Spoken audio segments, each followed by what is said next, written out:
Welcome to what may very well be one of the most important videos we've ever made. Now, in order to even begin this video, I must first establish this disclaimer. This video is a set of hypotheses, an exploration of the world, and while many ideas will be explored, what we are sharing here is not meant to be taken as definitive truth. We're not claiming this is entirely made up of facts. Rather, we are attempting to explore a deeper, perhaps darker, area of human consciousness and see the bigger picture of what is really going on. Please have your own experience, do your own research, and don't be afraid to go deeper down the rabbit hole, for the truth is often stranger than fiction. There's no denying that the collective human consciousness is in quite of a pickle today. It is chaotic and overtaking itself and all of nature. Because of the internet, we have nearly real-time access to information, and yet most people are only seeing a particular slice of the story. For example, the algorithms behind what you find when you use Google, Facebook, YouTube, and almost every other social network are designed to show you what you're already looking for, or what the computer code thinks you want to see based on other people's behavior.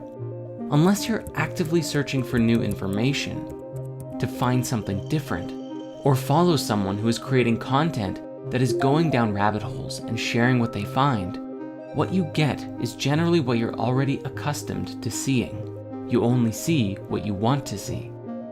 Further, due to the controversial nature of many ideas, especially those labeled as conspiracy theories, many ideas are not explored by the masses because when they hear about it, they see that these ideas are ridiculed and they write them off as nonsense or dangerous extremism. Following the herd mentality makes it easier to dismiss exploring new ideas, so people can easily go along with their lives. This is critical because the ability to change one's belief changes your experience of life, and most people are happy just letting things be as they are. A minority of people are compelled to seek higher truth at all cost, and certainly most of us know that sometimes it can be very hard to empathize with those who choose comfort over following their passions. As the saying goes, you can take a horse to water, but you can't make it drink, and trying to convince others to think differently only leads to distress on everyone's part. As many ancient texts will suggest, this is not how true wisdom is passed on. This creates a sort of self-created deception and distraction from the bigger picture, which is rarely explored. If you're already familiar with spirit science, we've talked before about how everything is connected. This was even a fundamental part of my own awakening, where I had a transcendent experience that all things were one, unified and stemming from and linking to a singular greater whole. Yet today, and the struggle of human consciousness, is that most people are not seeing it, simply not looking, or not even wanting to look. In modern science today, there are many scientists searching for an all-pervading theory of everything, something that unifies quantum mechanics and the theories of relativity. And so today, we respectfully present to you the conspiracy theory of everything. I invite you to watch this with the intention of self-reflection, for as is the nature of consciousness itself, pointing the finger and blaming others only creates more of the same cycle that we've been trapped in. Liberating ourselves from the illusion is the only way to really break free of the shackles that bind us to our lower state of being.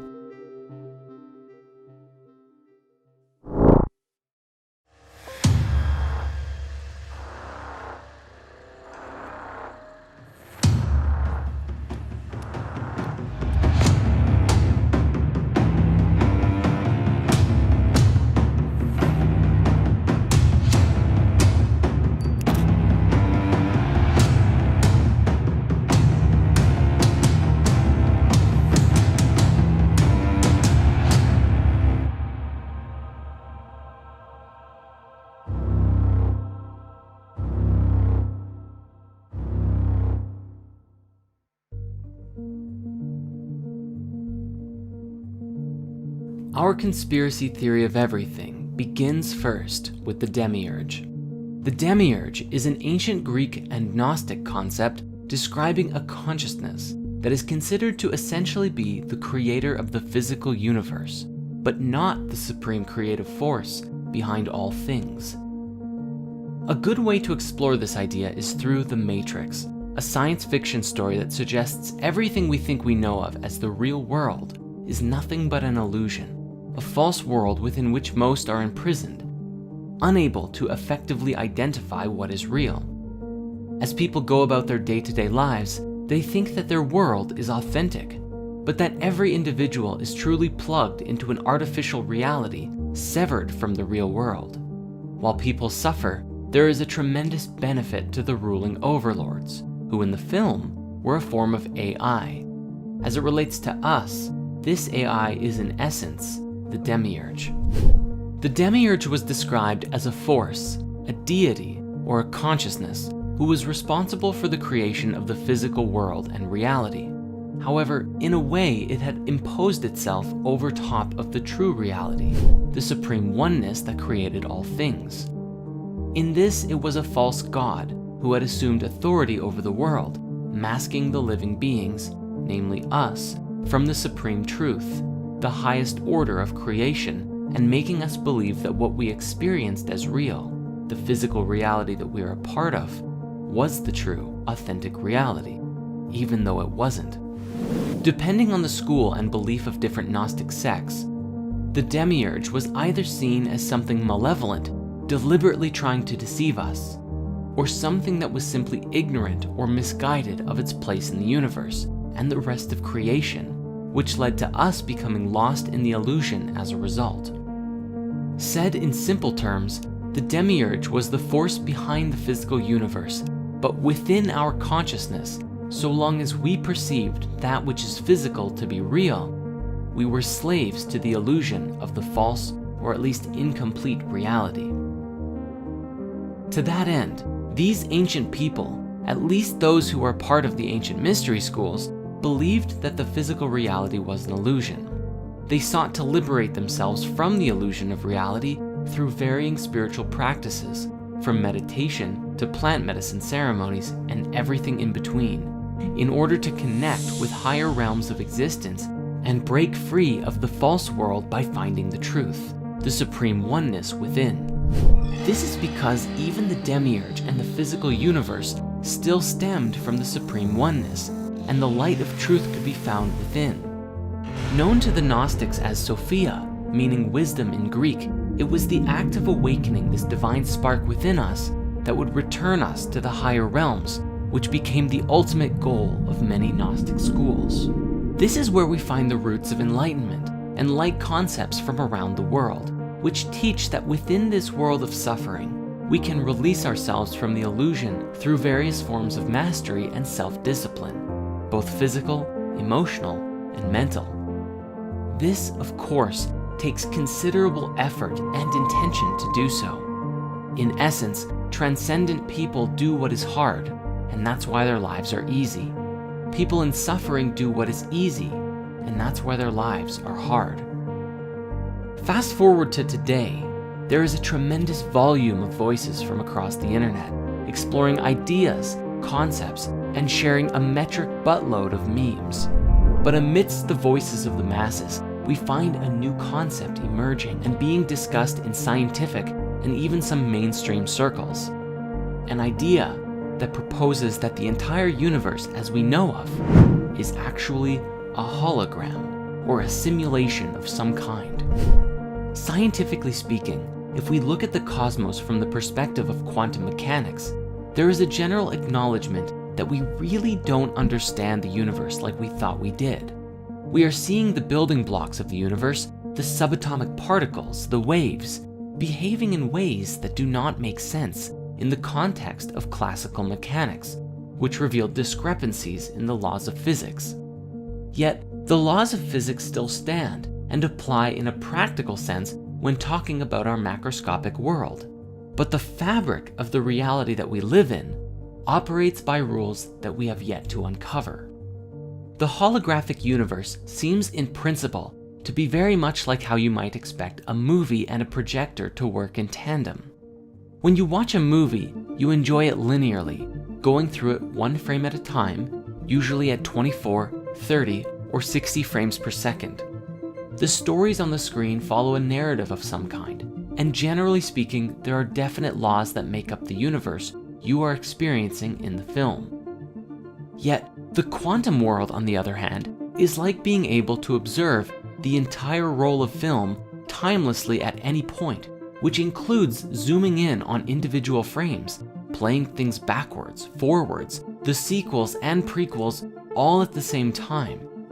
The particles and waves that make up our reality are non-linear and could potentially imply notions of retrocausality.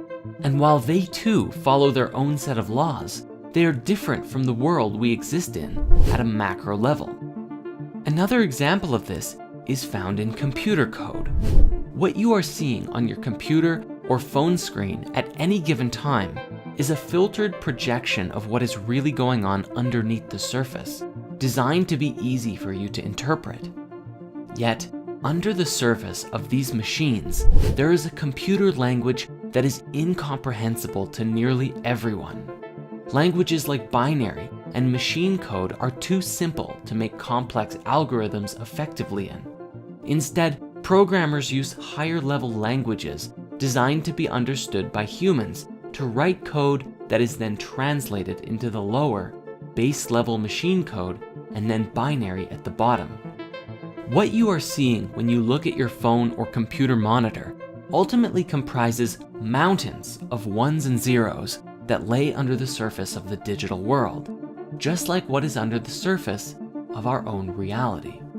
You might be familiar with the ancient wisdom teaching, as above, so below, a concept that applies on several levels, describing that which exists in higher realities is a mirror of lower ones. So as with machine code and binary, ultimately all of that computational code is equal to and actively creates the digital experience on your devices. But they are two entirely different paradigms. This is the great challenge of modern science today, unifying quantum mechanics and general relativity, because we are unable to comprehend yet how the physical world and tangible substance, continuity, gravity, life, time, and consciousness emerge from this flux field of quantum information, which appears to operate by an entirely different set of laws related to statistics and probability. Yet, like with machine code and computers, are they really so different? The question then becomes, as many are theorizing today, could our entire reality be nothing more than a simulation? An artificial reality that our consciousness is plugged into? There are some oddities that have been captured on camera that some people believe are glitches in the Matrix. Now maybe these oddities are fake, who knows? But as an example, we do have this curious clip of a bird who is perched in midair without moving before flying away. There was also this news footage from Russia several years ago that someone caught an individual levitating on camera. But when the guy with the camera called out to them, the girl dropped down and ran away. Now again, I'm not trying to say this is hard evidence of a real-life Matrix, but it certainly compels curiosity. And this is what it's really all about. Humanity living in the question, in the mystery of life, and these strange occurrences that beg us to ask the question, what is the true nature of reality? Now, on that note, I encourage you to please do your own research and go down these rabbit holes yourself and make up your own mind. In this way, you become a conduit of free thought rather than following in the herd mentality of that which has been established for you by the powers that be and society at large. Even if the laws of physics as we know them today say that this is impossible, levitation or birds perched in midair, we also know that the laws of physics are incomplete.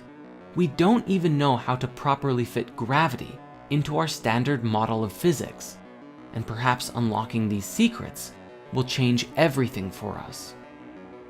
And this brings us to our primary key, where we begin with our conspiracy theory of everything, the basis from which everything to come will build off of. The demiurge is, in essence, a lesson about the illusion of reality. That the entire world as we conceive it to be is based on what we perceive with our physical senses, which is a limited experience of the totality of that which exists in the whole universe. This idea suggests that the illusion of the cosmos is incomplete, and as long as we believe in only it by itself, we too shall remain incomplete. We are living within a material universe, yes, but there is more to the cosmos than just that. And as long as we choose to believe in this limited reality, we will continue to perpetuate its existence. It is only by embracing that which we don't know and asking the right questions can we break free of the fetters that bind us. In the Emerald Tablets of Thoth the Atlantean, there is a great deal of discussion that describes the human soul as a light trapped in the veil of the night, a metaphor suggesting that the night is the illusion of separateness, the soul disconnected from the supreme oneness, or simply trapped in illusions in general. Basically anything that is not the highest truth. It is the unilluminated mind that actively creates the reality that it perceives to be real, and as such, humanity lives out its days in the dark, veiled in the illusion of one's own beliefs, disconnected from any higher reality. This was portrayed excellently in Marvel's Doctor Strange, when Stephen denies anything beyond the material universe, and then is shown a glimpse of the multidimensional nature of reality, that thoughts are things. He is shown that all of us steer the reality field by our conscious intent. But yet, as we become complacent in the creation of our lives, we give up control of the driver's seat. But then the question is, who is driving the ship? Literally anyone and everything else. Carl Jung called it the collective unconscious, the collective mind field of everyone whose thoughts and feelings influence our own very decisions and actions by the concentration of their energetic weight. Whether it be the media, the news, advertisements, what your family or friends tell you, or things that you just happen across on the internet. Ultimately, all of it is processed by our egos, which shape who we think we are as we disconnect further from the nature of our being. So the question then becomes, what is the truth? What is the higher reality? And how do we connect with it? The ancient wisdom teachings describe that the quest for wisdom, or enlightenment, or the true nature of being, is a continuous journey into the unknown, and the illumination that we are active creators of our lives, not simply beholden unto the preconceived patterns that we've been following in. The great truth we must understand about the demiurge is that we are the ones who actively perpetuate its existence by believing in the physical universe as the ultimate reality. Your beliefs shape the reality that you experience, as Dr. Bruce Lipton has demonstrated through his work with the biology of belief. The beliefs and ideas that we hold in our minds can be scientifically proven to affect how our DNA and cells express themselves. If you believe you are a lowlife with nothing going on and will die alone and miserable, guess what kind of life you will lead? If you believe you can change the world, guess what kind of life you will lead? In order to break free of the limitations that we feel are imposed upon us, we must first believe that it's possible to do so. We must open ourselves to a greater truth, a greater reality, one that is beyond the demiurge, and perceive a cosmic truth that forever changes life as we know it. Yet, humanity is not paying attention to messages like this in mass, and there is a reason for it. It is a very significant and critical thing, for this one piece of the puzzle must be resolved in order for humanity to truly advance as a species and break free of illusion collectively.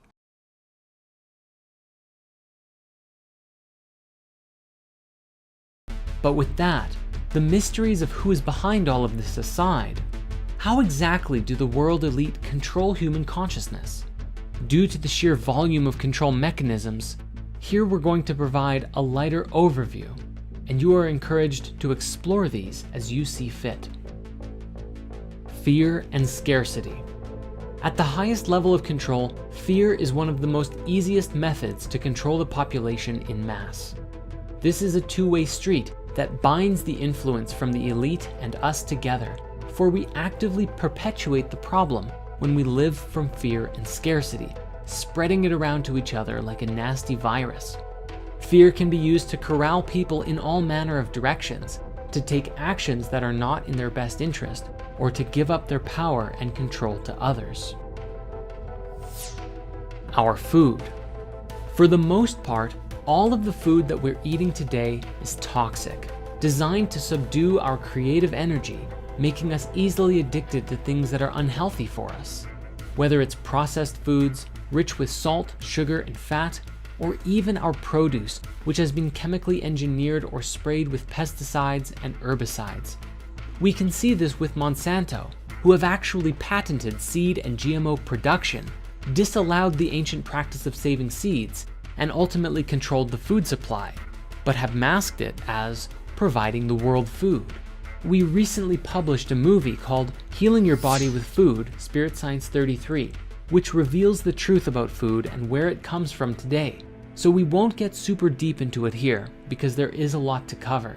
But if you want to go deeper into this, please watch that movie after this one is done. Ultimately though, the bottom line here appears to be that we are what we eat, and most of us eat far too much, and in that consume too many harmful substances. Fluoride in the water. Some have said that fluoride is the metaphorical tears of the New World Order, and that it's their most widely used weapon against us. The idea, in a nutshell, is that governments put fluoride in our water supply in order to negatively affect huge populations and facilitate mass control, whether for financial gain through the health defects that it causes, or for the purpose of disrupting our connection to the spiritual planes. Any quick search of a fluoride conspiracy brings up notions that it calcifies the pineal gland, the organ in our brain that is often linked to consciousness and the third eye. The idea of the pineal gland being linked with consciousness originally came from the French philosopher Descartes, who argued that the interaction between non-local consciousness and the physical world occurred inside of it. If you dig into why water fluoridation began, you find a convoluted, suspicious mess, mostly centering around the aluminum production company Alcoa, who supposedly had a lot of toxic waste to spare that took the form of fluoride as a byproduct of aluminum production. After a single biochemist who was sponsored by them showed in a lab that fluoride affects cavities in rats in 1939, so the story goes, the first public proposal that the US should fluoridate its water supplies were made, not by a doctor, but by an industry scientist. Nowadays, our water is fluoridated in over 24 countries, mostly in the Western world. According to chemist and researcher Charles E. Perkins, who wrote the book The Truth About Water Fluoridation, repeated doses of infinitesimal amounts of fluoride will in time reduce an individual's ability to resist domination by slowly poisoning a certain area of the brain, thus making them submissive to the will of those who wish to govern them. While there are unsupported theories that the Nazis used the chemical in concentration camps or the USSR in their gulags, the threat of fluoride isn't just a theory. The work of Jennifer Luke in the 90s showed that by old age, the pineal gland contains the same amount of fluoride as teeth, having been calcified as we age. Further, a huge review on fluoride toxicity published by the National Research Council in 2006 reported a range of negative side effects from fluoride, including decreased melatonin production and other effects on normal pineal function, which in turn could contribute to a variety of bad effects in humans. In fact, studies from Harvard and China's Shanghai Health Institute may even have linked fluoride to reduced IQ in children and even suggest that it could be toxic to a developing brain. As well as being linked to certain types of cancer, it's also been shown to destroy the male reproductive system in rabbits. The bottom line is, the benefit to risk ratio on water fluoridation is unclear due to a lack of good evidence, with most people not even knowing that they're drinking it. If the conspiracy theories are to be believed, professors doing this research have been met with numerous attempts to discredit them. Stephen Peckham, director of the Centre for Health Services at the University of Kent and professor at the London School of Hygiene and Tropical Medicine at the University of Toronto, has had his research of water fluoridation rejected from dental health journals. He's even spoken out about being accused of statistics hacking and for research that made the link between fluoride and hypothyroidism. It seems as though someone does not want this info getting out. Entertainment and subliminal messaging. The entertainment industry has been a source of conspiracies for a long time, with often disturbing subliminal messages in children's entertainment, such as references to suicide and sex found in everything from Disney movies to SpongeBob. But it often goes deeper and darker. The entertainment industry, especially Disney, has seen several instances of hiring young children, making them into massive celebrities, making a fortune off of them, and driving them insane. This has also happened with the K-pop industry, with their so-called slave contracts that force the young singers into decades of servitude, having them work endless hour days and running them to the point of exhaustion. There are actually many instances of these young singers collapsing on stage due to exhaustion. This also links back to the conversation of pedophilia networks, for many celebrities have now spoken out about how bad Hollywood really is for pedophilia, including people like Brad Pitt, Elijah Wood, Evan Rachel Wood, and Corey Feldman. The news. The news often perpetuates a story that things are bad and getting worse. There is a consistent theme from the news of toxicity, and as people watch this in mass, we come to believe it, and thus perpetuate it. The people running the news command more attention by spreading this kind of information because bad news gets more attention than positive stories, and therefore, we continue to create this reality. When you are constantly looking at the world in a negative light, you are not looking at your own light. In fact, you don't even know that there is light within you. There is only darkness, shadows, and frightening imagery. And so what happens? But humanity falls further and further into a world of self-created delusion. It's also worth mentioning that even the local news is ultimately both written for and controlled by a unified source, regardless of the network. Just watch this clip and you'll see how bad it really is. Plaguing our country. The sharing of biased and false news has become all too common on social media. The sharing of biased and false news has become all too common on social media. More alarming, some media outlets simply aren't true without checking facts first. Unfortunately, some members of the media use their platforms to push their own personal bias and agenda to control exactly what people think. And this is extremely dangerous to our democracy. Mass surveillance. The Medal of Honor for revealing this really goes to Edward Snowden, the whistleblower who brought to the collective attention how the Secret Service of the US and UK governments had the ability to spy on literally everyone, tracking metadata, watching everywhere that you go, and what you're up to.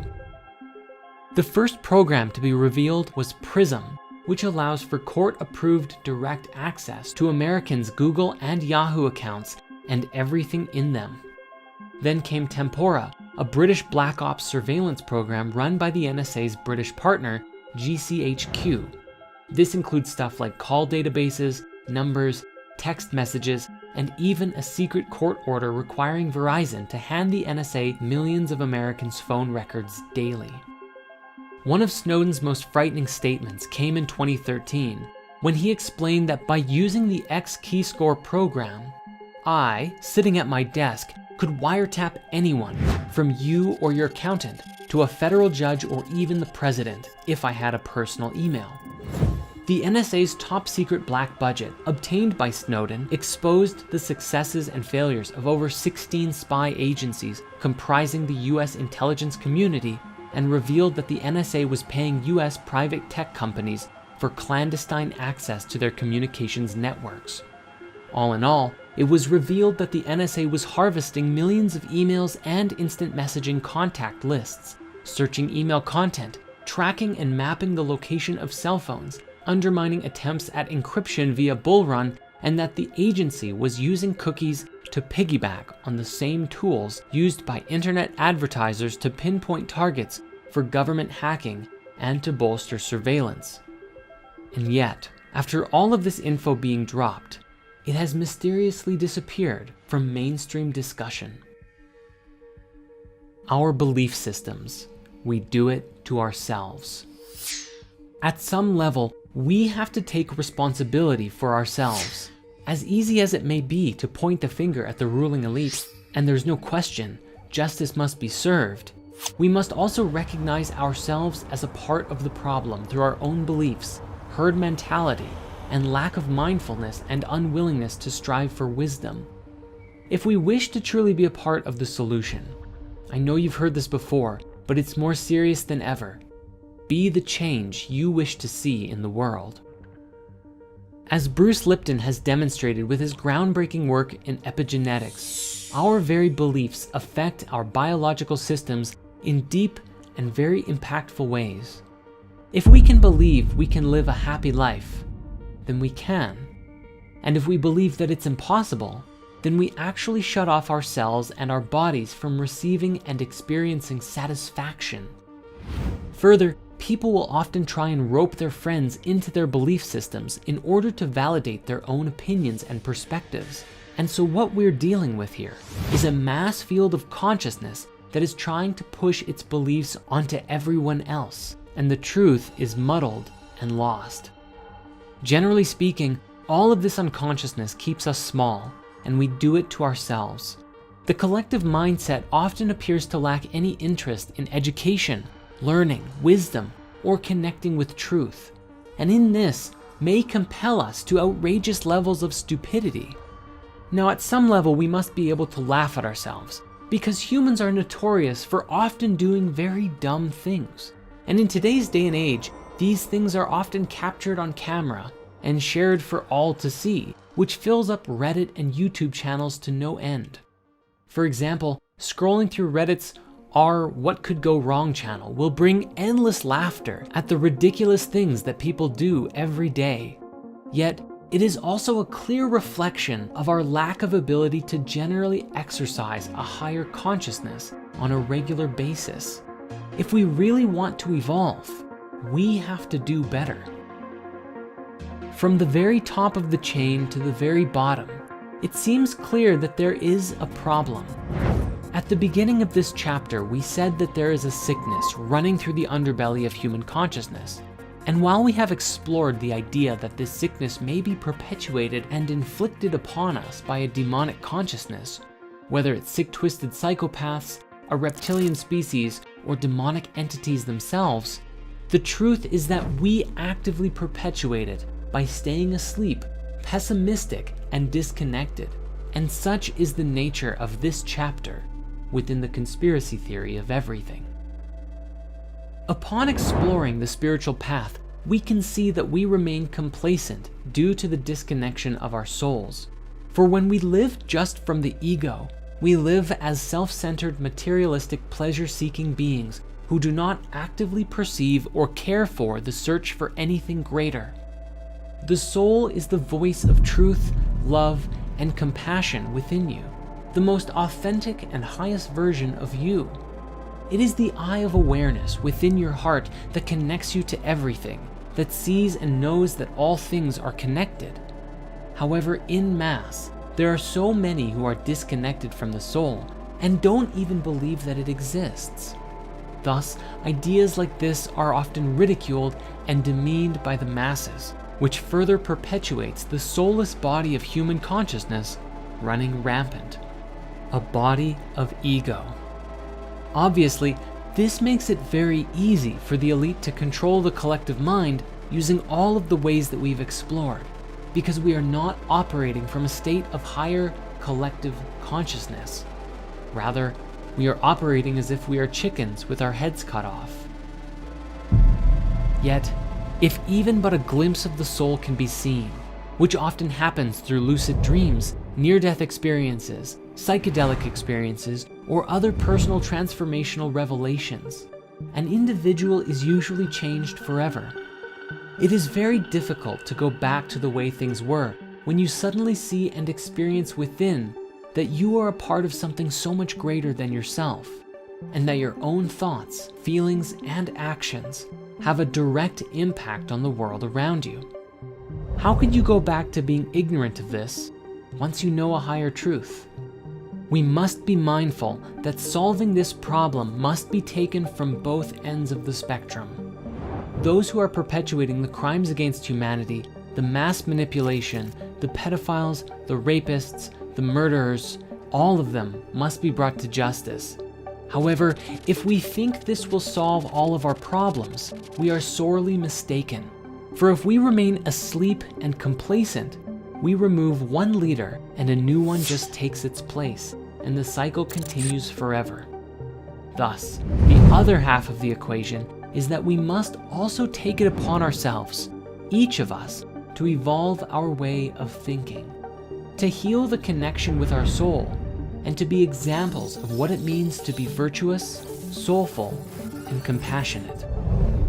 But again, this is only still just the beginning, for our journey of waking up also stands in alignment with the evolution of technology and the introduction of new tech that will forever shape the future as we know it.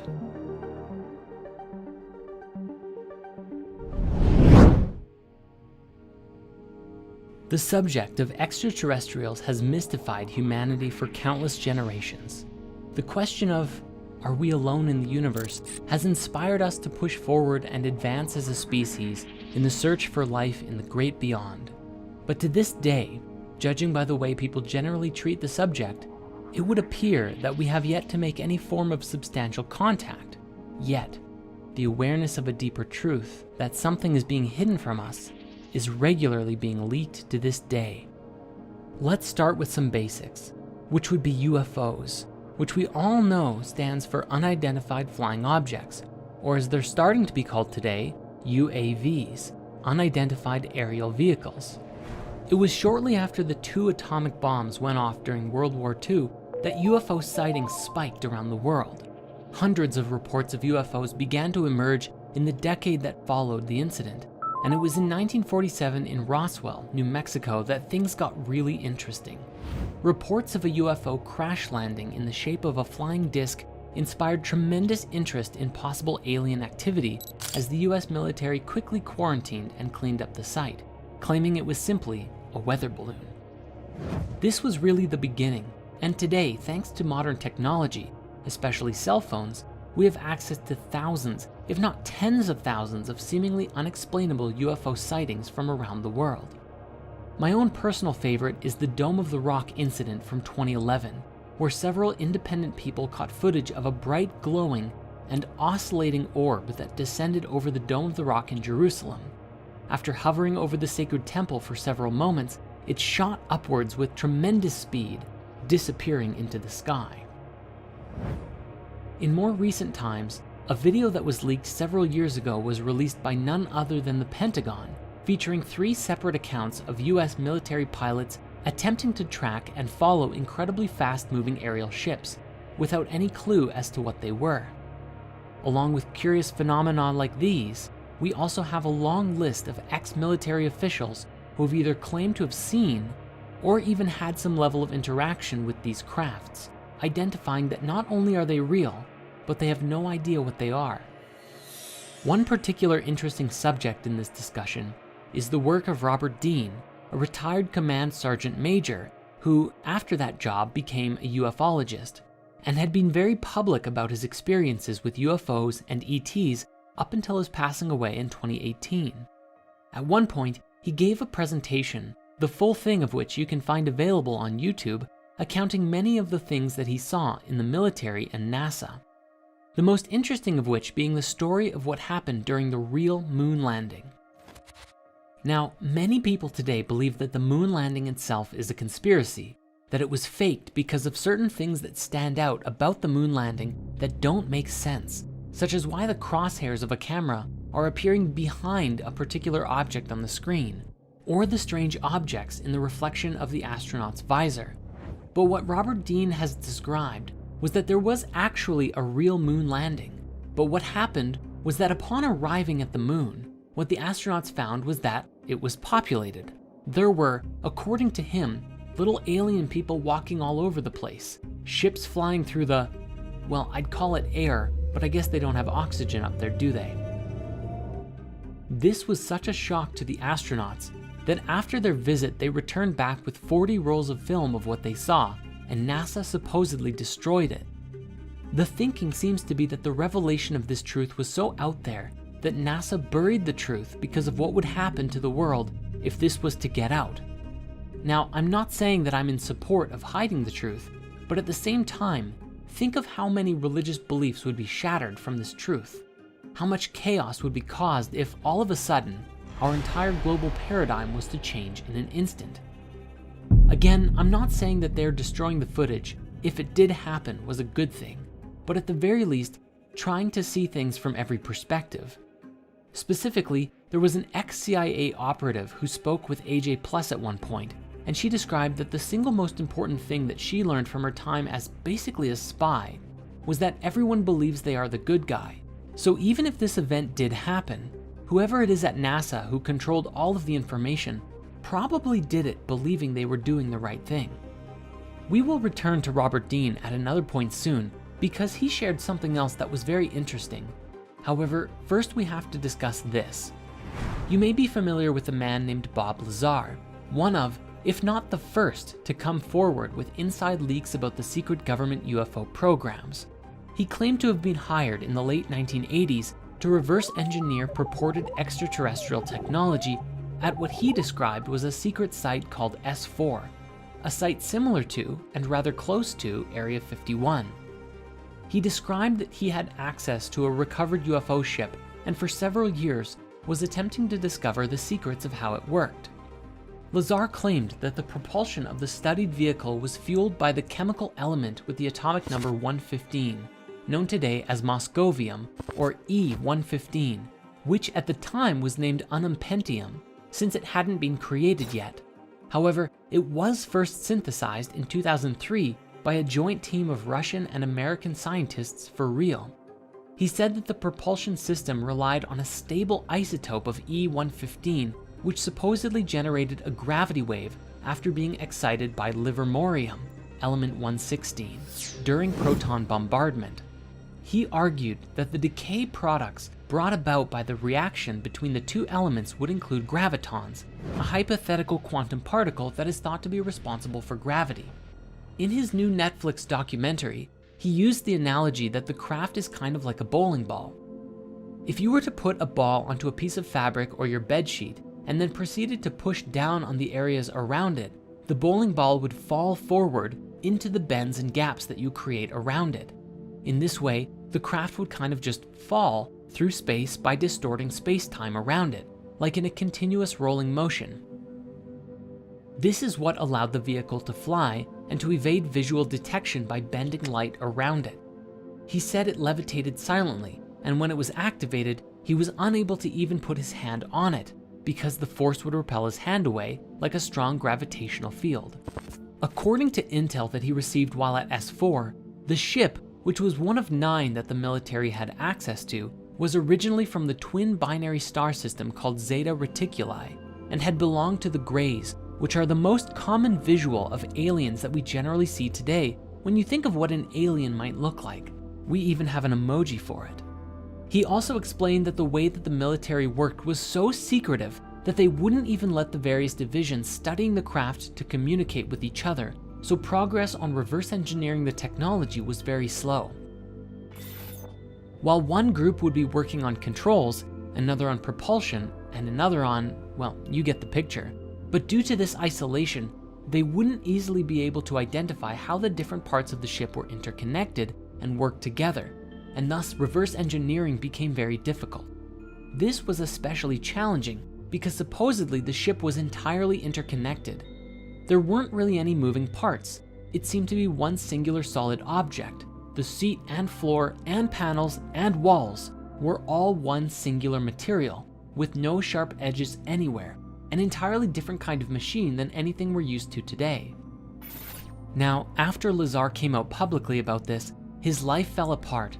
Many people quickly looked into his life and found that he seemingly never had any of the education degrees that he claimed to have had. Yet, upon deeper investigation, documents stored away in his old university proved that he was telling the truth.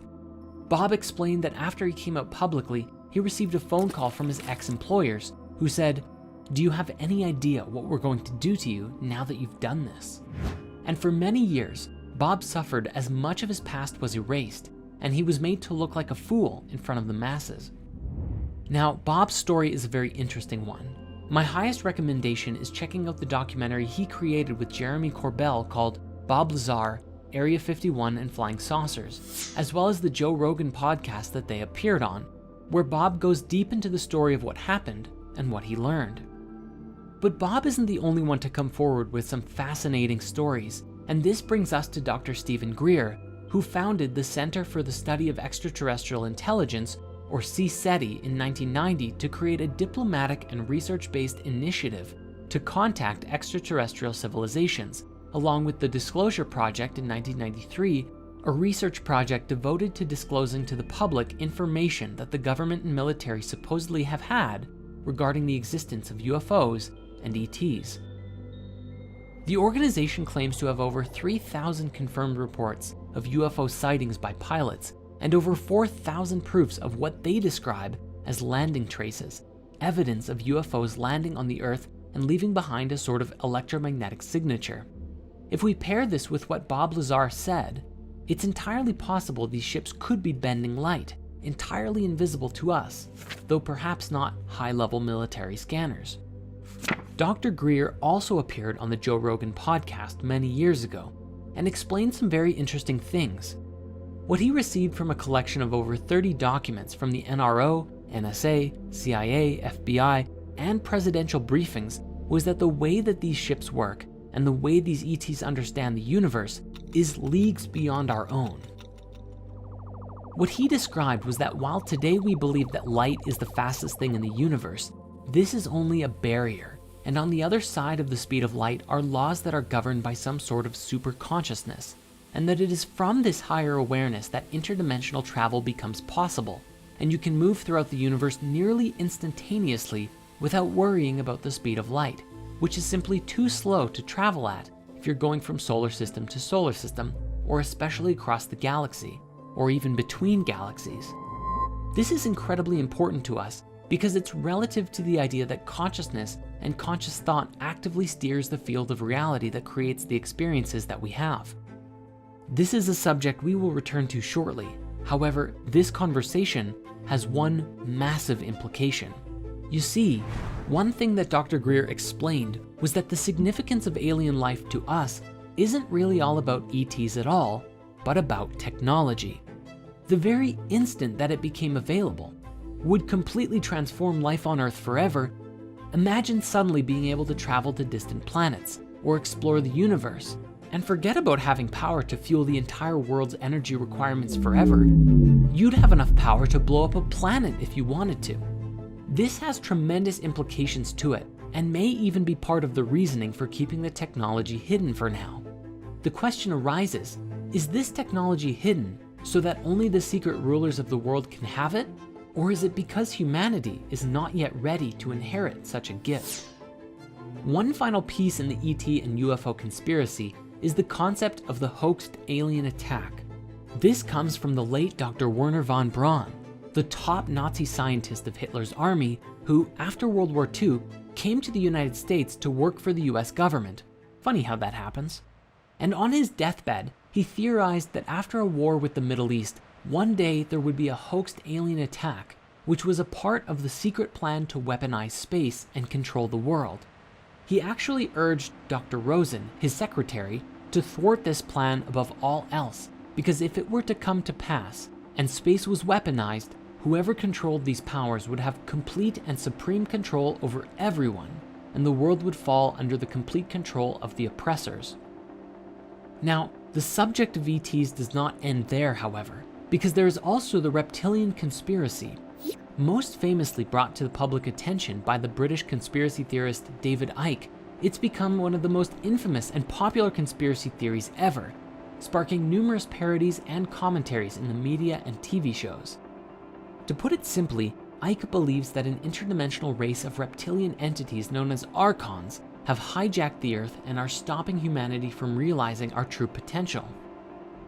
He has argued that these Archons are the same beings mentioned in many Gnostic texts that have identified themselves as demons and rulers of the 7 planets in various traditions, mostly having the ultimate goal of preventing souls from leaving the material realm.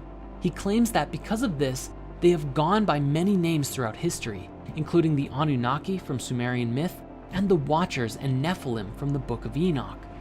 He argues that human sacrifice to the gods in the ancient world was actually for the reptilians' benefit, especially the sacrifice of children, because he tells us that at the moment of death by sacrifice, a form of adrenaline surges through the body, accumulating at the base of the brain, and is apparently more potent in children, something that is today reminiscent of adrenochrome. Bringing it more into the modern day, he claims that a genetically modified human Archon hybrid race of shape-shifting reptilians, known as the Babylonian Brotherhood, or the Illuminati or Freemasons to us today, manipulate global events to keep humans in constant fear, so that the Archons can feed off of the negative energy that this creates. Now, he has also claimed that the members of this secret elite are descended from reptilians coming from the Draco constellation. He stated that the reptilians come not only from another planet, but also another dimension, the lower level of the 4th dimension, which he calls the astral plane, the one nearest to the physical world.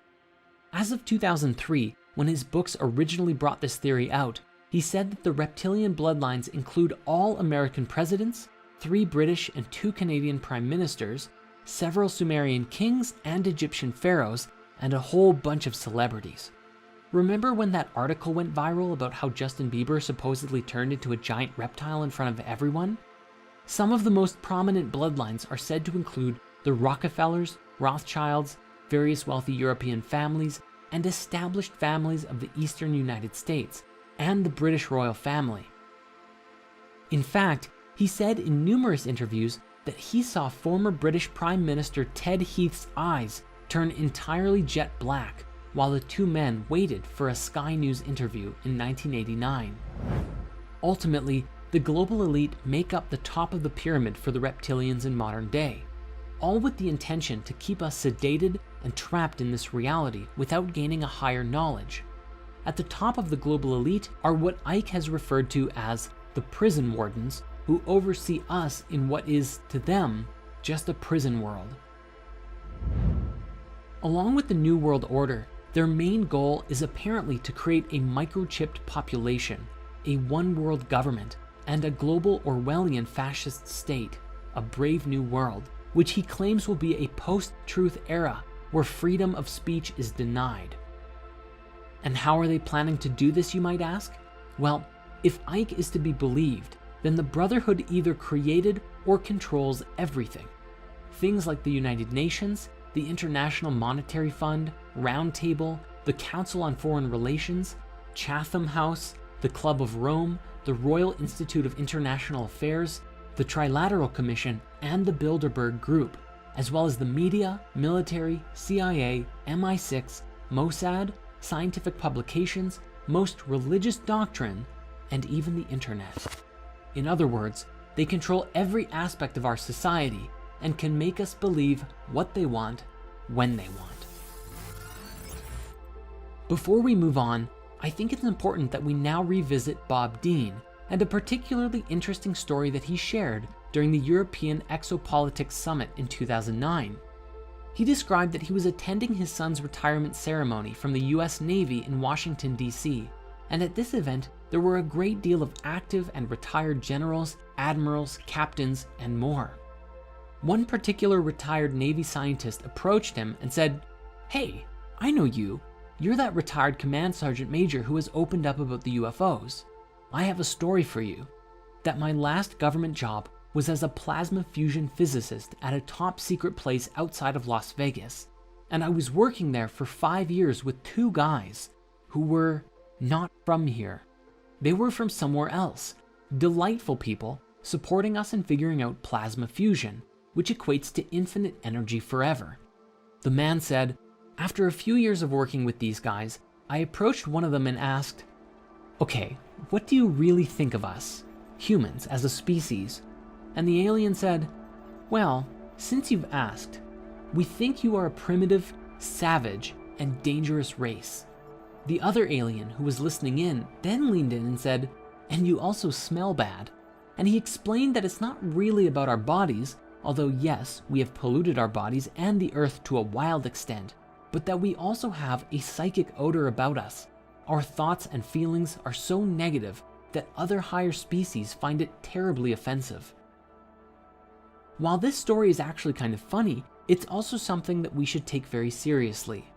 According to the reports and expressions from many whistleblowers, the other species who are interacting with us are actually mostly benevolent, and if we can really listen to what they have to say and do some meaningful self-reflection, it may just help us to clear out our own negativity, release ourselves from any reptilian or other controlling influences, and put us into a position to meet some really cool otherworldly species.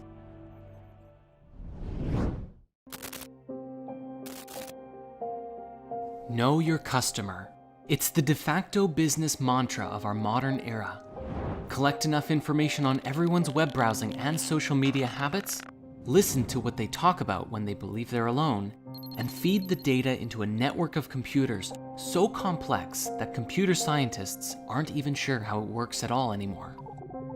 This complex neural network of computers, data, and programs are then linked to nearly all of us through the apps and web services that we use on a daily basis, spitting out products, content, and suggestions catered to individual desires better than anything that has ever been done before, keeping the masses glued and engaged on their phones, tablets, and desktops like nobody's business, and have been specifically designed to manipulate our thoughts and feelings in order to keep us using the apps longer, get our friends and family engaging, and spend more money in the process.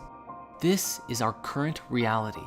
And what's more interesting, the business model is wildly successful and most people don't even know that they're a part of it. Where does humanity go from here? A cyberpunk dystopia? As technology continues to advance, there is concern growing in the minds of those who have freed themselves from the Matrix long enough to realize that there is an issue. As technology continues to evolve and humans become more integrated with it, the line seems to blur between what is real and what is not. Then again, if all of reality is an illusion anyways, does it even matter? Let us begin our exploration with the software that currently exists today that begins to blur the lines between reality and illusion. Deepfakes. Technology is just now reaching a point where we can produce videos of just about anyone saying or doing things that they otherwise wouldn't say. President Trump is a total and complete dipshit. Granted, this technology is still in its infancy, and while that clip itself can easily be identified as a fake, every day as it improves, it becomes more and more difficult to tell the difference between deepfake and reality. Even today, it's being used in nefarious ways, including making porn videos of celebrities by taking their faces and applying them to other bodies. As time goes on, we may exist in a world where across the internet could exist countless videos of famous people, celebrities, politicians, all saying things that they would never otherwise say. And what happens when it gets so good that nobody can tell the difference? The real and fake versions arguing over which one is authentic. But of course, this is only the beginning of our technological conspiracies and how we slowly lose touch with our world as we enter into new ones. One of the biggest growing concerns in the world is the belief that the powers that be are attempting to control everyone through advanced microchip technology. For while each of our mobile devices already track and monitor us, the microchips could be used to monitor and potentially even manipulate thoughts and emotions on a mass level, just like Facebook and Google are already doing today. The powers that be wouldn't just be watching you on the outside, they'd be able to monitor everything inside, everything about you, down to what you think about. This technology, combined with an AI that can associate complex combinations of states within your physiology, predicting future behaviors and affecting our perception and decision-making processes, a very scary and possible reality becomes available to us, one where we integrate with technology. As we know, this is already happening on some level right now, with the algorithms actively recording everything you search and serving it back to you on a silver platter. This, however, would be a far more invasive integration, and what's even crazier to consider is that people would do it voluntarily.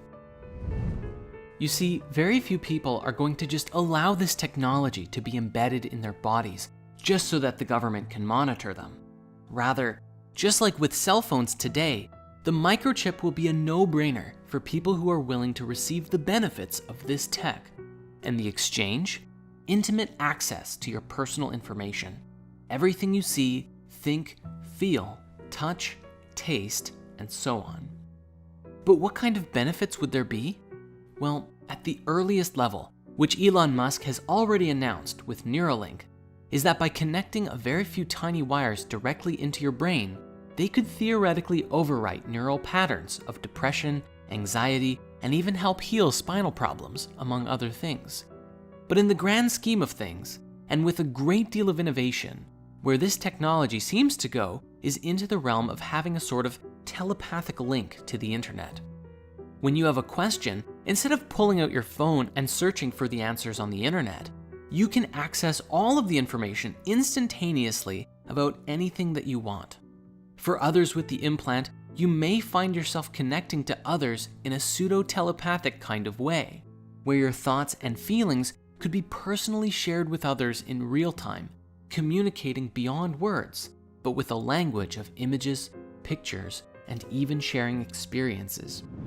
This would allow you to connect with others both mentally and empathically as well, which could bring people closer together.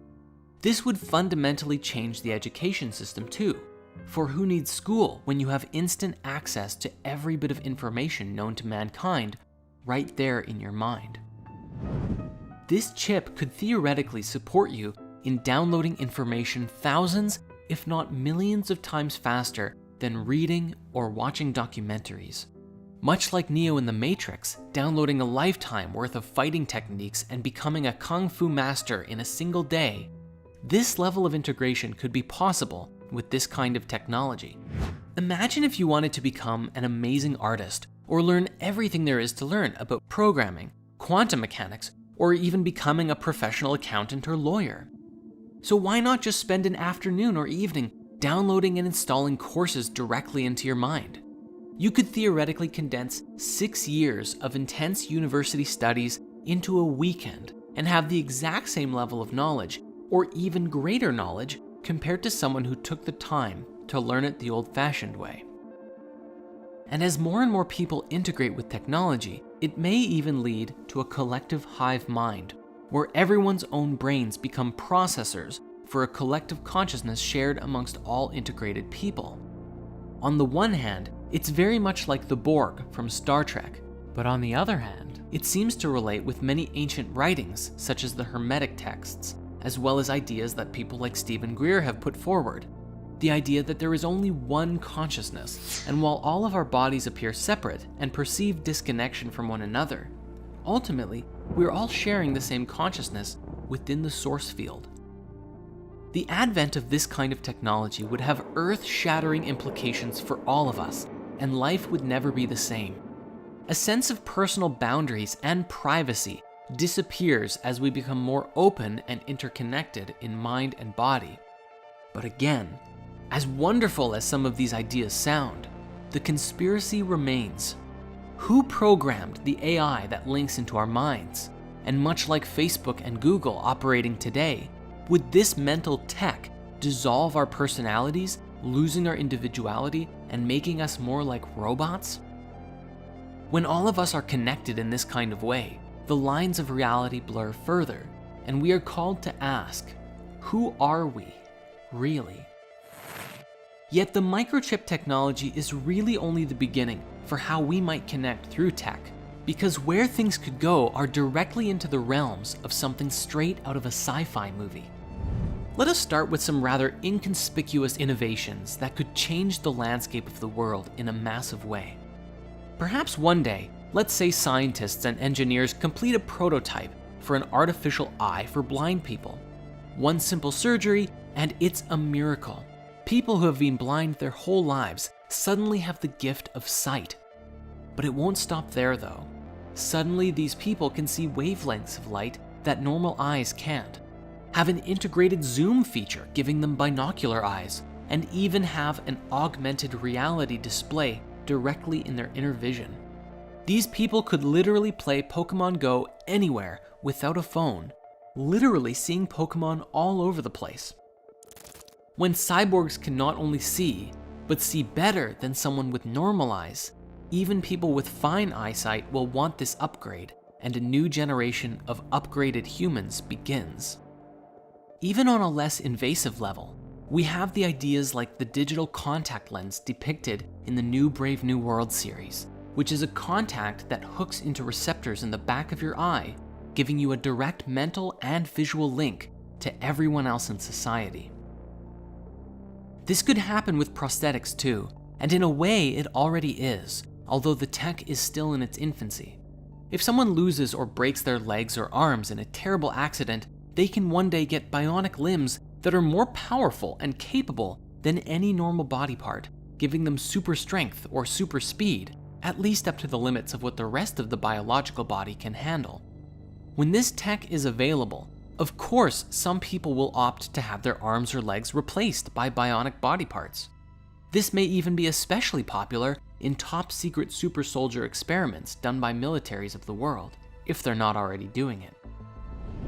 Ideas like this have also been made popular in pop culture, such as with the cyborg in Treasure Planet or Ed Elric from Full Metal Alchemist. But speaking now to integrated experiences, let us shift our focus for a moment to consider VR. It's not impossible to think that something like the Oasis from Ready Player One could be right around our doorstep, a massive multiplayer online universe that puts you into the experience through VR technology.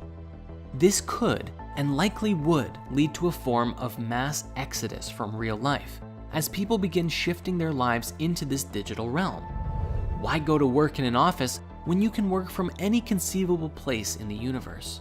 And then instead of spending time with friends at the bar after work, why not go hunting dragons together? Instead of playing racing games on your iPad, why not go and actually experience a race yourself? Completely immersive, yet safe from the comfort of your home. With all of the suffering in the world and the fantastic possibilities offered by VR, some people might seek out a life spent mostly or even totally in-game. And while everyone is inside of the game, what would happen to the real world? If we are not careful, we may end up with a reality like Ready Player One, with massive slums taking over as people spend less and less time in the physical dimension. Why bother fixing the real world when the in-game world is always perfect, beautiful, or at least exactly as it's designed to be? But even this is not the end, and the lines around what is real begins to blur until you can't even see the line anymore. One day, it may even become possible to transport your entire consciousness into a game. This concept was demonstrated powerfully by a show called Sword Art Online, in which a VR headset allowed individuals to leave their body behind as they enter into an entirely virtual reality. Your body is unconscious, you're not even aware of it, and you experience reality as if you are physically running around in Azeroth or Minecraft, Hyrule, or literally anywhere that you want, as anyone that you want. Recently, this idea was also portrayed in an episode of Black Mirror, with a next level VR headset that is just a little disc that you put on the side of your head, and it transports your consciousness into a video game. As you enter into a world where you can literally do anything, like fly, use magic, go on epic quests, or even just spend an entire summer fishing by a beautiful lake in paradise, the question becomes, why spend any time in the physical world at all? Do you want to have a super powerful body? Or a super sexy one? How do you want your face to look? You can customize it to your liking freely. Since this technology would connect directly to your brain, it could even stimulate sensations like getting drunk, taking psychedelics, or rewiring your thinking patterns to be however you want. If the only concern of having to unplug is eating and going to the bathroom, then undoubtedly someone will create a technology that makes it so that that isn't even an issue, and you will truly never have to leave. One might also wonder exactly what would happen to your physical body if you were to rewire your consciousness and brain inside of the game world. Would it change your body appearance at all? A mass exodus from the physical world would create tremendous changes within humanity, as part of the human race strives to live in this new world, and another part rebels against it, or simply cannot afford to play the game. Further, once brain integration happens and mass data is collected on people's reactions to certain stimuli or events, the artificial intelligence could skillfully filter and alter your perception in reality, or completely guide your experience in VR so that you rarely, if ever, have a desire to stop using it. All this technology, especially putting your consciousness into a game, will at some point give the game creators an awareness of everything about you, your thoughts, your feelings, your choices, and it would allow anyone with the know-how to monitor you on a very intimate level.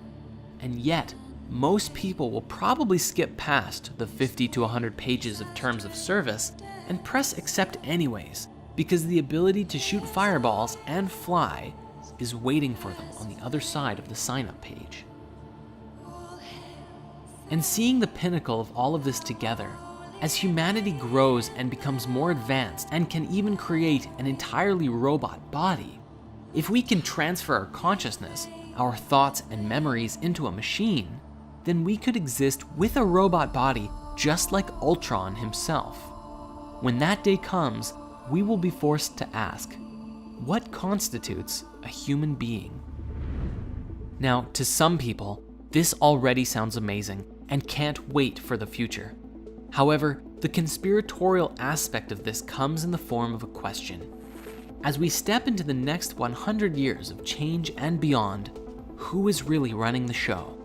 The foundation of the internet as we know it is rooted in algorithms beyond anyone's understanding, designed almost entirely for the purpose of profit and marketing. Who controls these algorithms? Who dictates what we see? Currently, our attention is essentially open to the highest bidder. But is it possible that the AI itself could take us all over? And if we are integrated into this collective mind, is it possible for someone to simply decide what we think and feel? Even when the internet was in its infant stages, people were fantasizing about free and open access to information revolutionizing the world.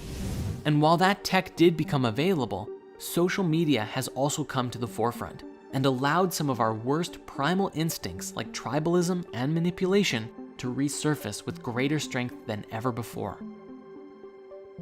To go deeper into this, we must acknowledge that we're all responsible for our own behavior.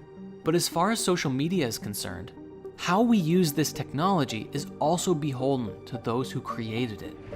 In a recent Netflix documentary called The Social Dilemma, several ex-employees of many social media tech giants like Google, Facebook, Instagram, and more sat down to reveal what they had inadvertently created with this pioneering technology: a monster.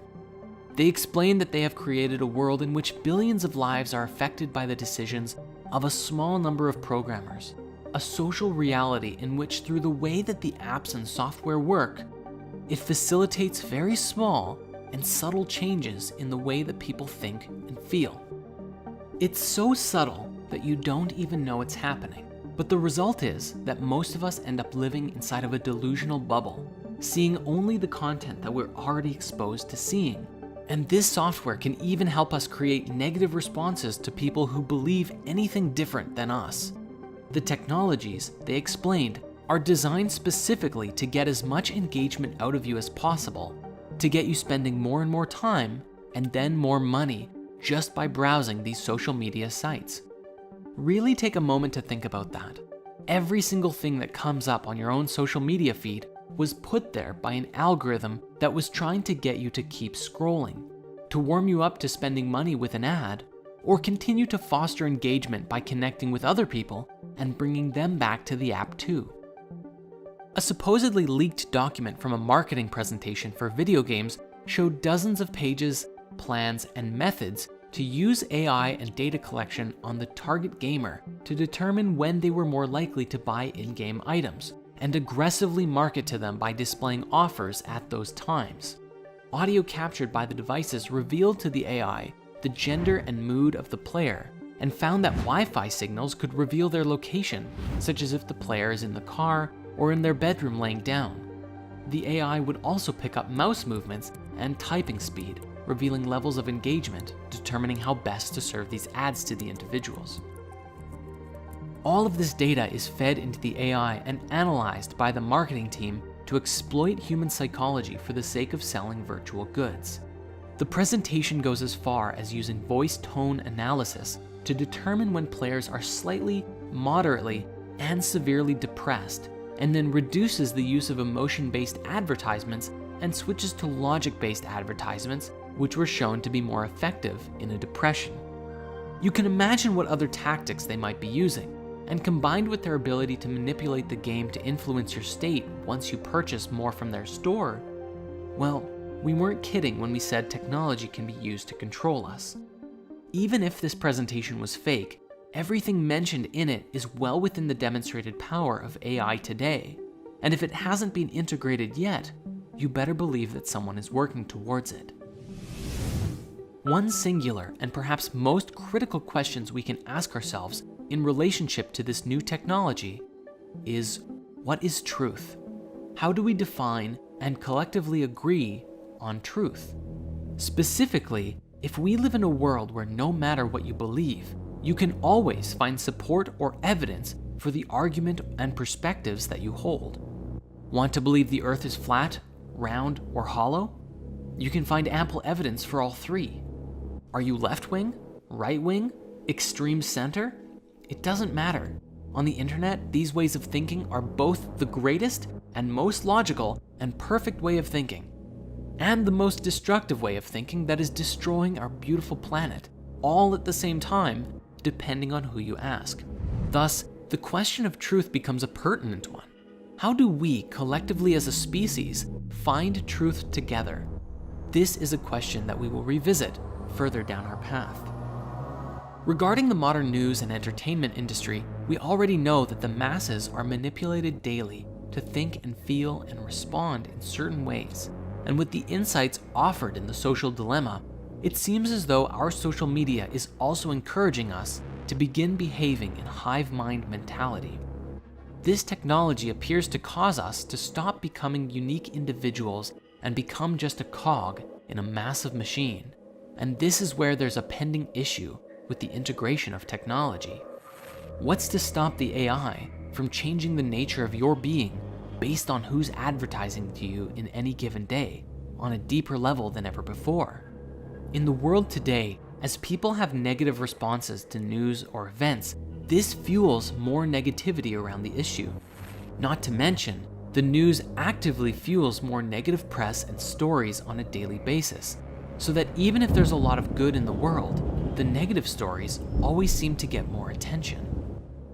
Conspiratorially speaking, there is more and more evidence that shows that consciousness actively steers reality, that our focus and what we focus on dictates what kind of life we experience. People with hope for the world are driven to create things, but people who focus on all the negative stuff in their life generally have more anxiety around things that happen and become stuck in their own fear. The coronavirus pandemic was a great example of this, as we saw mass divisions from people wearing face masks and generally being scared of potentially spreading this thing, and those who just relaxed into the quarantine and said, all right, we're here, and I'm going to use this as an opportunity to create some meaningful change, at least in my own life. And they did. If Facebook and Google are steering the mainstream narrative, then they ultimately have a massive influence in the direction that society goes. They could design their systems to create peace and prosperity in the world, but their core focus is profit, which is good for business. So why would they change their business model? This couldn't have been made more evident by a personal quote from Mark Zuckerberg, founder of Facebook, who actually said, What's good for the world isn't necessarily what's good for Facebook. Yes, he really said that, and he owns one of the largest companies in the world, influencing the lives of billions. Even if humanity was connected digitally with all of this access to information, such as consciousness integration and all that, unless you were actively looking to download and install books and wisdom into your mind, it's all too likely that the focus of our collective mind could be hijacked by advertisements, entertainment, or other things.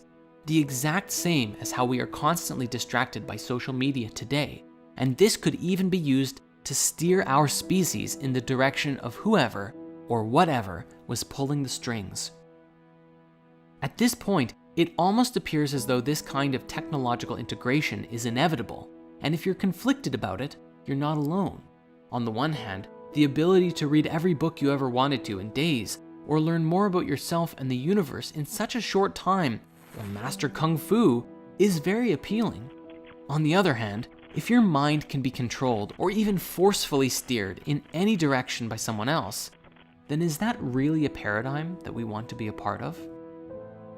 I imagine that there will be some big turning points for our species in the journey of development of this technology. But if we can learn to do this in an open source way that allows each and every individual their own sovereign right to freedom of thought and feeling, and actually choose what they share with the collective mind, well, I don't know. I'd be curious about the potential outcomes of this. The silver lining we have going into this is how the process mirrors what the internet of today brought us, good and bad. If we can learn from our mistakes and take that wisdom at a large scale into the new paradigm, we have hope. Even if its temptations still clutch the majority of people, a select few can guard the light and guide others into an enlightened cyberpunk reality. You can start practicing right now by being mindful of how your relationship with social media truly affects your life and the lives of those that it connects you with, and hopefully pass that wisdom on to future generations. If a great positive shift doesn't occur, we will forever be destined to repeat our mistakes on greater and greater scales until we finally do.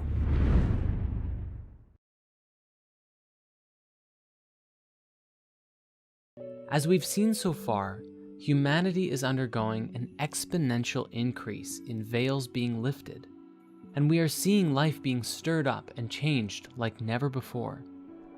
One analogy we might use here is as if humanity has been in the dark for so long, isolated by socioeconomic and cultural divides, and yet with modern technology, it would seem as though the lights are collectively turning on. But now, there is so much light, all at once, that it is blinding. And despite our access to so much information today, we are still just as blind as we ever were. That is, while we allow time for our eyes to adjust. Yet the root of revelation doesn't just speak to veils lifted, but our own revelation from divine origin. Belief systems and ideologies are challenged in mass as new information comes out that asks us to reassess our paradigms of identity. As this happens, those who are willing to explore new ideas grow, and those who rail against anything new only burrow deeper into their own existing paradigm. Even in the new world we are creating, there are bound to be different paradigms that people live within. We must remember that some people are filled with hate, negativity, and suffering, all of which are descending from their own pain, which inhibits their higher consciousness and keeps them rooted in a lower vibration. This does not mean that they are bad people, for the only true remedy is compassion. No matter how far disconnected from their soul someone may be, they can always come back to the light. However, the only way for this to take place is if they genuinely want to, for unless someone seeks their own salvation, they will never end up finding it. Thus, it doesn't matter if someone spends their time living in a VR reality for years, abuses their bodies, or even in some future reality travels throughout the universe. All paths through life can be taken, but only one path leads to the liberation of the soul. This is the path within. May this be a lesson for all of us too, for if we are afraid of the darkness within us and others, and we attempt to quell it by attacking it with anger and hate, then we lessen our own vibration and reduce ourselves to the same state of consciousness as that which we are fighting against. Evil begets evil, and in the words of a wise Jedi Master, fear leads to anger, anger leads to hate, and hate leads to suffering. Hence, the true solution to the salvation of humanity, or the reconnection of our souls as we discussed so long ago, is through genuine and authentic compassion. By elevating our own consciousness to such a degree that our light radiates to those around us, and we become instruments of sacred transformative change by the goodness that we embody. And while this may sound to some like spiritual woo, the discoveries around this today have the power to radically change everything we think we know about both science and religion. These discoveries speak to a deeper, basic, and more intrinsic understanding about the nature of who we are and our place in the cosmos, as well as the abilities that we have and may inherit. Speaking to the nature of consciousness itself, these discoveries are so paradigm-shattering that life on Earth as we know it will never be the same once the knowledge becomes commonplace among the people of the Earth. That is, if it's ever allowed to get there. For a long time, our perception of spirituality has been governed by the religions of the world, and our perception of the universe and the nature of life has been governed by science. Movies like Zeitgeist outline and identify ways in which the religious institutions have monopolized people in a myriad of ways, while others today, such as Dr. Rupert Sheldrake's The Science Delusion, demonstrates how science has been used to shepherd people into a mindset, keeping us locked into a paradigm of physicality and nothing more.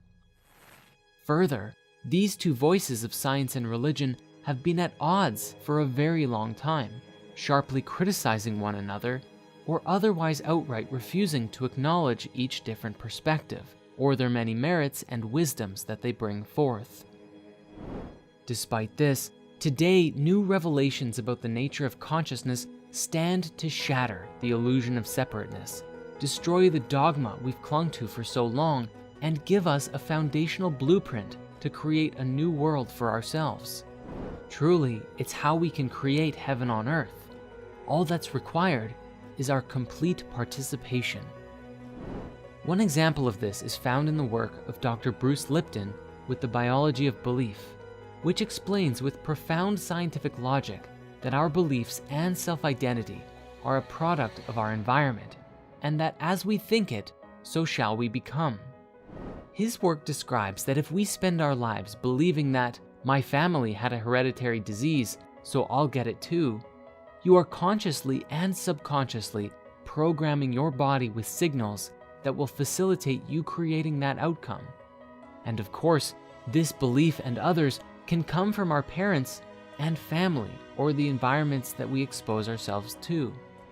When we look at all of our childhood programming together, we find today a mashup of countless different media programs and entertainment, news stories, passed down rhetoric and ideas that we received from friends and others around us. Who we are today was shaped by the world, and while many of the lessons that we received growing up were good and valid, many others were simply long-held beliefs that have been passed down for generations, yet may not hold our highest interest at heart. These beliefs shaped our perspective of the world, and in that, how we behave and act, which leads us to create our destinies. As it would seem, many of the belief systems we hold on to disempower ourselves from being able to live our lives to the fullest. Further, many of the largest industries today are built upon previous paradigms, and so their continued growth means the limiting of this new understanding. For example, we return here to the pharmaceutical industry. If you help someone cure their depression, it's very difficult to justify charging them thousands of dollars a year for a prescription. It is far easier and much more lucrative that their depression or illness will be with them for a very long time. We must understand that the environment has played a very significant role in the creation of our collective reality. even from the moment that we were conceived, and all of the experience that we've had since birth. And while birth defects do exist, Bruce's research says that 95% of people have perfectly fine DNA and can change how their genes are expressing themselves if they will it so. For some, this may be easier than it is for others, but it's very empowering research nonetheless. If we can change the signals our bodies are receiving, the thoughts and feelings we tell ourselves and receive from others, the places we live, the music we listen to, the food that we eat, the entertainment we watch, all of these aspects will play a role in reshaping our lives by influencing us from surface to very deep levels. As Bruce's work suggests, it doesn't matter what ails you. If you can address the root cause and provide yourself with a stimulus of a higher vibration, there is nothing that you cannot heal.